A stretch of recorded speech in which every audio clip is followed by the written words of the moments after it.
Welcome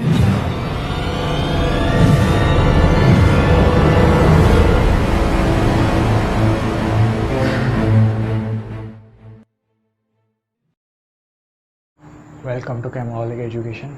आज का जो हमारा टॉपिक है वो है यूवी स्पेक्ट्रोस्कोपी। ऑर्गेनिक स्पेक्ट्रोस्कोपी का ही एक पार्ट है, ठीक है।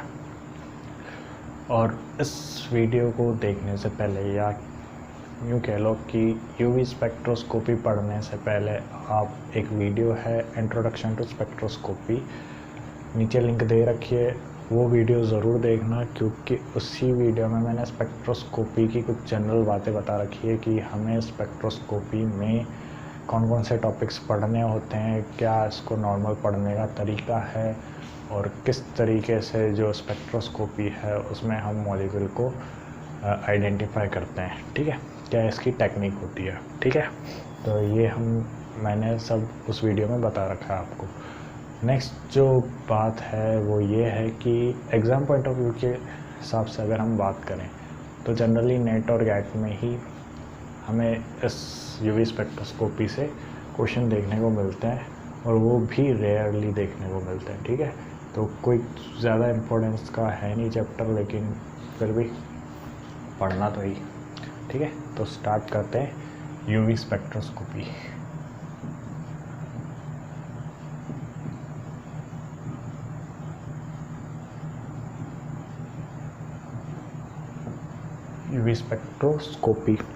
यूवी स्पेक्ट्रोस्कोपी की अगर हम बात करें तो पहले इसकी रेडिएशंस की बात करते हैं कि ये किस वेवलेंथ पे लाई करता है। तो जो इलेक्ट्रोमैग्नेटिक स्पेक्ट्रम होता है पूरा, ठीक है, electromagnetic spectrum,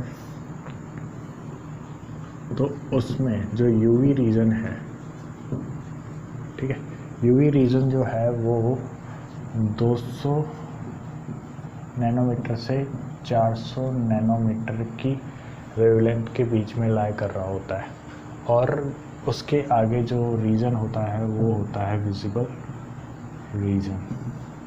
visible region 400 nanometre से लेकर 800 नैनोमीटर के बीच में लाई कर रहा होता है, ठीक है। तो ये इस वेवलेंथ के बीच में यूवी रीजन और विजिबल रीजन लाई करता होता है, अल्ट्रा वायलेट रीजन, ठीक है, इसका नाम अल्ट्रा वायलेट रीजन होता है।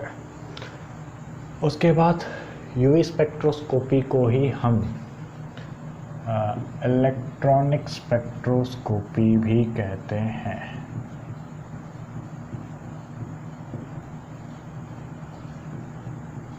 इसी को हम इलेक्ट्रॉनिक स्पेक्ट्रोस्कोपी कहते हैं। इसी को हम इलेक्ट्रॉनिक स्पेक्ट्रोस्कोपी इसलिए कहते हैं क्योंकि जनरली इसमें इलेक्ट्रॉनिक का ट्रांजिशन हो रहा होता है एक एनर्जी लेवल से दूसरे एनर्जी लेवल पर, ठीक है। इलेक्ट्रॉन का ट्रांजिशन हो रहा होता है लोअर एनर्जी स्टेट से हायर एनर्जी स्टेट में, ठीक है।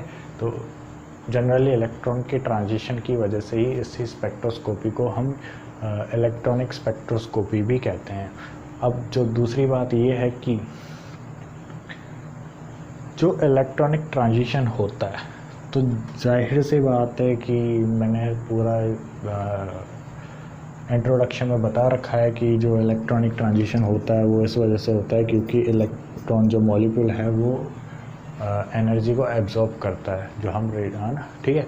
तो जो एनर्जी को एब्जॉर्ब करता है तो उसी की वजह से इलेक्ट्रॉनिक ट्रांजिशन हो रहा होता है, और जो एनर्जी गैप है, ठीक है, जो एनर्जी गैप है वो एक फिक्स एनर्जी गैप है। तो यानी कि एक फिक्स्ड अमाउंट की एनर्जी चाहिए इलेक्ट्रॉन को एक लोअर एनर्जी स्टेट से हायर एनर्जी स्टेट में जाने के लिए, ठीक है।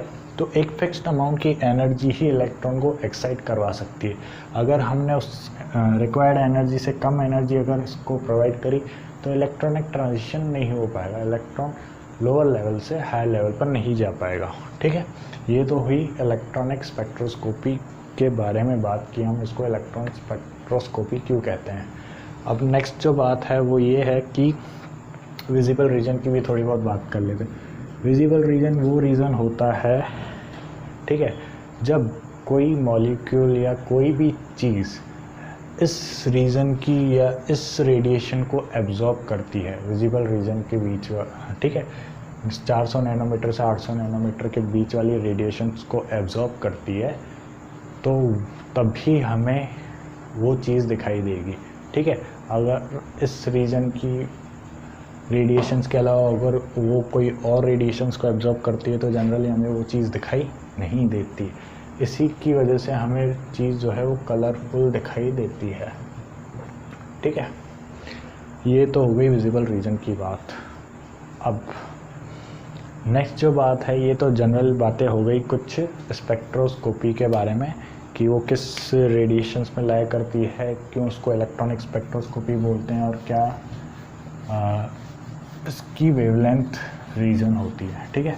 अब दूसरी बात करते हैं कि हमें इलेक्ट्रॉनिक स्पेक्ट्रोस्कोपी या यूँ कह लो यूवी स्पेक्ट्रोस्कोपी को अप्लाई कैसे किया जाता है, यानी कि कौन सा इंस्ट्रूमेंट है और उस इंस्ट्रूमेंट को किस तरीके से यूज़ किया जाता है मॉलिक्यूल को पहचानने के लिए, ठीक है। तो सबसे पहले तो ये बात कर लेते हैं कि हम मॉलिक्यूल के बारे में जानते क्या हैं।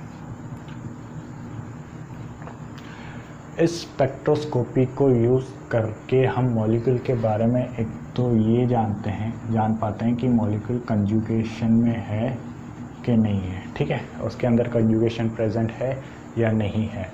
दूसरी एरोमेटिक नेचर जो है, जनरली ये बातें हम मॉलिक्यूल के बारे में जान पाते हैं यूवी स्पेक्ट्रोस्कोपी की वजह से, ठीक है। और उसके बाद होमो एन्युलर है या हेट्रो एन्युलर है, ये सब बातें भी हम जनरली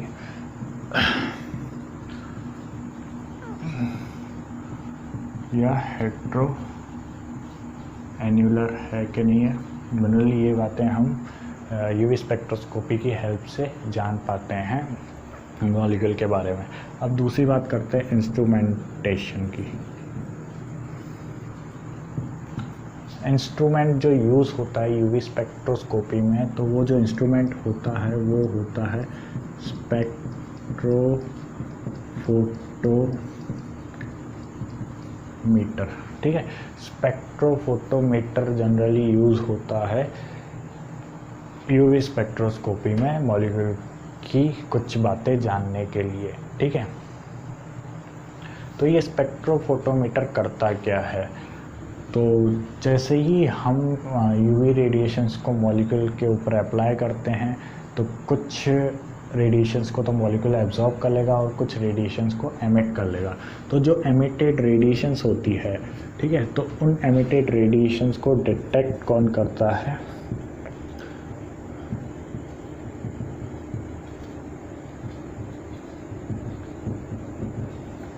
स्पेक्ट्रोफोटोमीटर, ठीक है। तो और डिटेक्ट इन द सेंस कि कितनी परसेंटेज ऑफ जो रेडिएशंस है वो एमिट हुई है जो स्टार्टिंग में इंसिडेंट रेडिएशंस थी उसके कंपैरिजन में, ठीक है। तो वो कंपैरिजन जो है वो स्पेक्ट्रोफोटोमीटर करता है, ठीक है। तो पूरा फिनोमेना देखते हैं कि आखिर ये स्पेक्ट्रोफोटोमीटर काम कैसे करता है। तो पूरा फिनोमेना कुछ इस तरीके से होता है,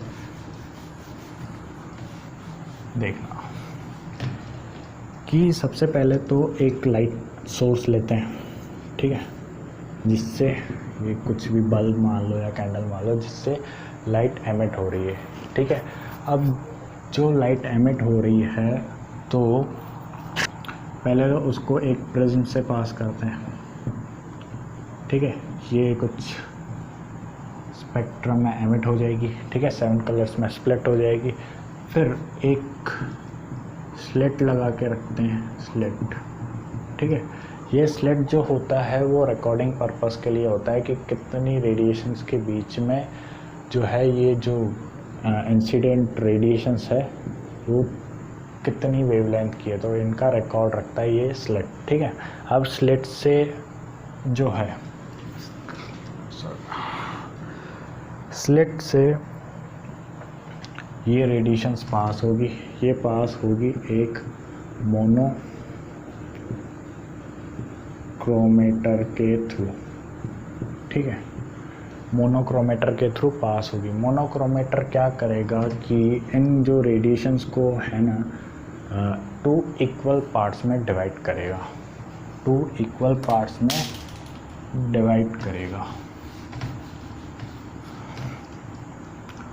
मोनोक्रोमेटर ने 2 इक्वल पार्ट्स में रेडिएशन को जो एमिट हुई थी उसको डिवाइड कर दिया। यहाँ पर एक मिरर लगा रखा होगा, ठीक है, इन मिरर से ये रेडिएशंस पास होगी, ठीक है। पहले मोनोक्रोमेटर ने इक्वल अमाउंट में डिवाइड कर दिया इसको,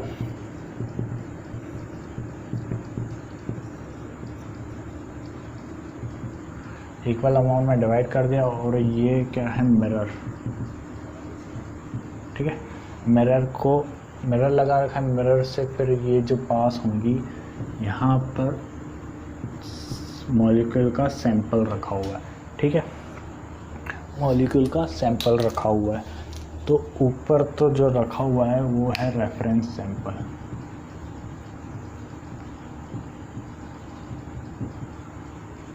ठीक है, और यहाँ पे वो सैंपल है जिस पे हमें रेडिएशंस जो है, जिसके बारे में हमें डिटेक्ट करना है, ठीक है। और यहाँ से जो रेडिएशंस होगी, यहाँ पर जो है वो स्पेक्ट्रोफोटोमीटर लगा हुआ है जो कि हमारा डिटेक्टर है, ठीक है, दिख रहा है, हाँ, यहाँ डिटेक्टर रखा हुआ है जो कि ये जो एमिटेड रेडिएशंस है इनको डिटेक्ट करता है, ठीक है। और डिटेक्टर क्या करता है कि एक ग्राफ रिप्रेजेंट कर देता है, या कि एक ग्राफ बनाकर हमें प्रोवाइड करता है कि जो सैंपल है उसने इस रेडिएशन की वेवलेंथ को एब्जॉर्ब किया है, ठीक है। अब सवाल ये उठता है कि ये जो डिटेक्टर है इसके अंदर ऐसा कौन सा MF हुसैन है जो हमें ग्राफ बनाकर दे देता है कि सैंपल ने या मॉलिक्यूल ने इस रेडिएशंस की वेवलेंथ को एब्जॉर्ब किया है। तो वो भी हम बात करते हैं। और ये रेफरेंस सैंपल और सैंपल की क्या कहानी है ये भी हम अभी बात करते हैं।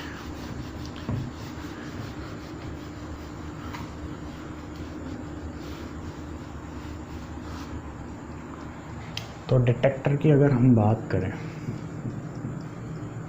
तो डिटेक्टर में आखिर ऐसा क्या, ठीक है, ऐसा क्या है जो हमें ग्राफ बनाकर देता है मॉलिक्यूल के बारे में।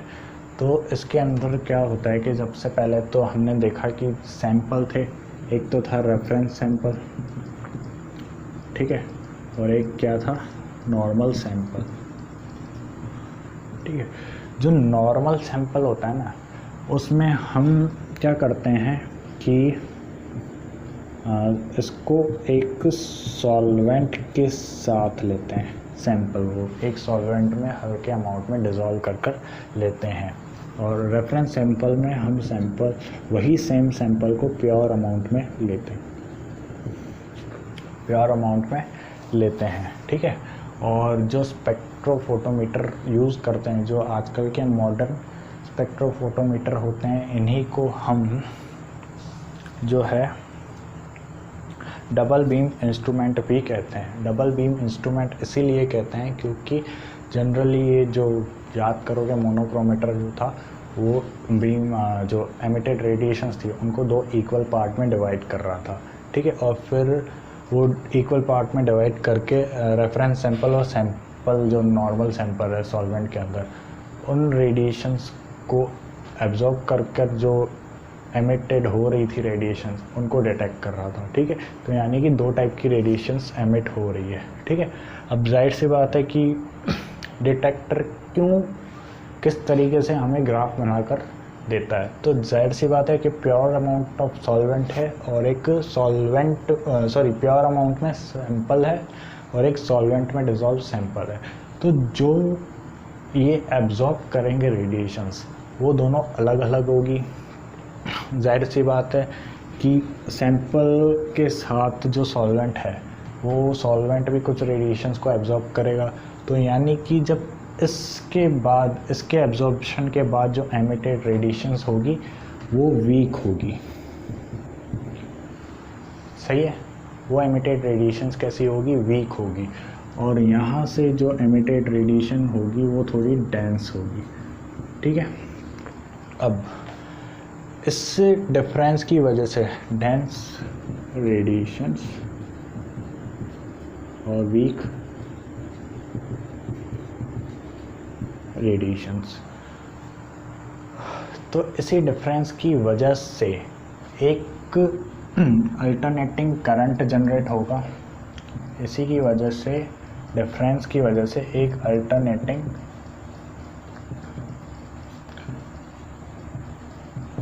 करंट कह लो या पल्स कह लो, ये जनरेट होता है। ठीक है, तो डिटेक्टर के अंदर क्या प्रेजेंट होता है? डिटेक्टर के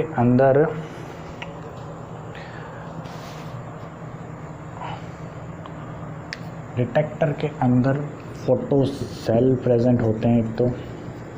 ठीक है, ये जो दो फोटो सेल होते हैं, ठीक है, ये एक फोटो सेल, ये दूसरा फोटो सेल। ठीक है, इन एमिटेड रेडिएशंस को एब्जॉर्ब करता है। फिर इन फोटो सेल से क्या होता है? इन फोटो सेल्स के बाद एक इलेक्ट्रॉनिक एम्पलीफायर लगा हुआ होता है।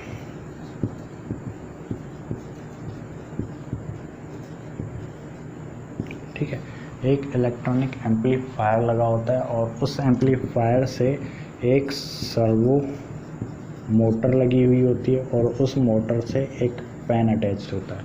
ठीक है, और यही पेन जो होता है इन दोनों डेंस और वीक रेडिएशंस की डिफरेंस की वजह से जो इलेक्ट्रॉनिक करंट जनरेट होता है, पल्स जनरेट होता है, तो वो पल्स जो है वो फोटो सेल में जाता है। फोटो सेल जो है वो डिफरेंस को डिटेक्ट करता है, उसी की वजह से जो सर्वो मोटर चलती है और पेन जो है वो ग्राफ बनाता है। ठीक है, तो ये पूरा काम प्रेजेंट होता है, पूरे ये सारी चीज़ें प्रेजेंट होती है डिटेक्टर के अंदर, जिसकी वजह से हमें ग्राफ ऑब्टेन होता है। ठीक है, तो इस तरीके से जो है स्पेक्ट्रोफोटोमीटर काम करता है। ठीक है, यूवी स्पेक्ट्रोस्कोपी का।